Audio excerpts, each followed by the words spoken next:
ہوتی ہے، یہ زلزلے، یہ جھٹکے، یہ سیلاب، یہ قحط، یہ جو ہے وہ بے موسمی بارشیں اور یہ قتل و غارت، یہ بد امنی، کیا یہ اللہ کا عذاب نہیں ہے؟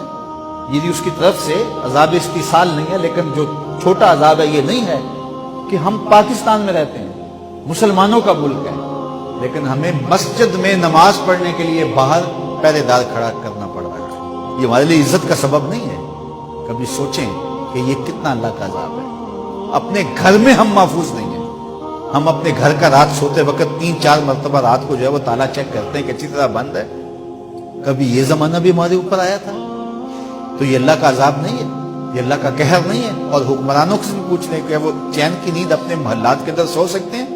ان کا نرم بستر ان کے لیے راحت کا سامان ہے، ان کے لیے قرار کا ذریعہ ہے؟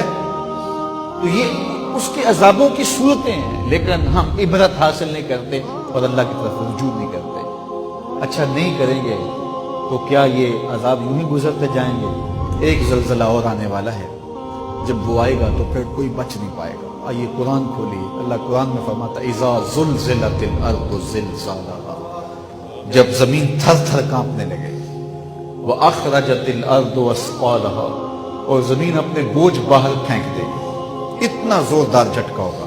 واخرجت الارض اثقالها، سکل جتنے بھی ہوں گے، خزینے ہیں، دفینے ہیں، دفن کیے گئے مردے ہیں، پہاڑ ہیں، درخت ہیں، سارے اکھڑ کے باہر آ جائیں گے، اتنے زوردار جھٹکا ہوگا۔ اللہ اکبر۔ وہ سورہ اسرافیل کی آواز ہوگی، جس سے پہلے تو کانوں کے پردے پھٹنے لگیں گے، پھر سینے میں جو ہے وہ دل دہلنے لگے گا، اور وہ خوف اتنا ہوگا، قرآن سے پوچھئے یوم یجعل الولدان شیبا، اس زلزلے کا، اس کا خوف اتنا ہوگا کہ یوم یجعل الولدان شیبا، اللہ تعالیٰ فرماتا ہے پیدا ہوتا بچہ اس خوف کی وجہ سے اس کے سیاہ بال فوراً سفید ہو جائیں گے۔ اتنا خوف تاریخ، یہ کوئی کہانی نہیں، قصہ نہیں ہے، یہ حقیقت واقعیہ ہے جو قرآن نے بیان کی۔ اب اندازہ کریں وہ کتنا خوف ہوگا۔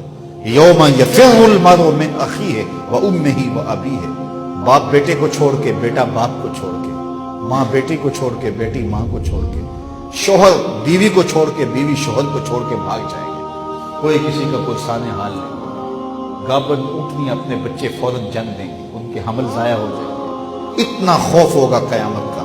اذا زلزلت الارض زلزالها واخرجت الارض اثقالها، یہ پہاڑ اتنے زور سے ٹکرائیں گے آپس میں، ایسا زلزلہ ہوگا تو یہ پہاڑ آپس میں ٹکرا جائیں گے، تو ٹکرا کے چورا چورا ہو جائیں گے۔ یہ حقیقت واقعہ ہے جو ہونے والا ہے، قرآن نے اس کی حکایت کی ہے۔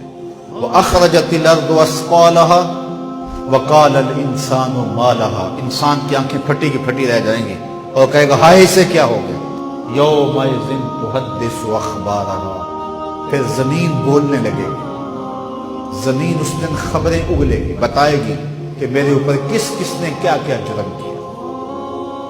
کتنا سخت دن ہوگا جب زمین بھی بول کے گواہی۔ زمین کیسے بولے گی؟ زمین تو بولتی نہیں ہے، بولتی تو زبانیں ہیں۔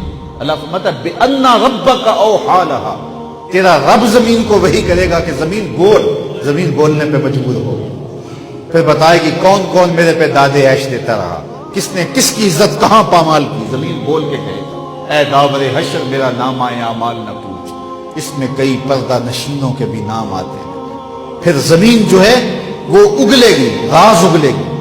اللہ اکبر۔ یومئذ یصدر الناس اشتاتا لیروا اعمالهم، پھر لوگ مختلف گروہوں میں بٹ جائیں گے۔ مختلف گروہ کیسے ہیں؟ ایک تو قول یہ ہے کہ کافر الگ اور مسلمان الگ، لیکن دوسرا قول یہ ہے مختلف عملوں کے حامل لوگ الگ الگ ہوں گے، چور الگ ہوں گے، ڈاکو الگ ہوں گے، زانی الگ ہوں گے، شرابی الگ ہوں گے، تہجد گزار الگ ہوں گے، شب زندہ دار الگ ہوں گے، عالم الگ ہوں گے، صوفی الگ ہوں گے، درویش الگ ہوں گے، ٹیکس چور الگ ہوں گے، ملکی خزانے لوٹنے والے الگ ہوں گے، عزتوں کو پامال کرنے والے الگ ہوں گے۔ مختلف گروپوں میں لوگ ہوں گے اور ان کو ایسی ایسی کوئی نشانی دی جائے گی کہ دور سے پتہ چلے گا کہ یہ فلاں جرم کا مرتکب ہے۔ بلکہ میں نے کہیں پڑھا تھا کہ جو بدکار ہوں گے ان کی پیشانیوں پر شرمگاہیں چھاپ دی جائیں گی، دور سے پہچانے جائیں گے کہ یہ بدکار ہیں، یہ برے ہیں۔ وہ کتنا سخت دن ہوگا۔ یومئذ یصدر الناس اشتاتا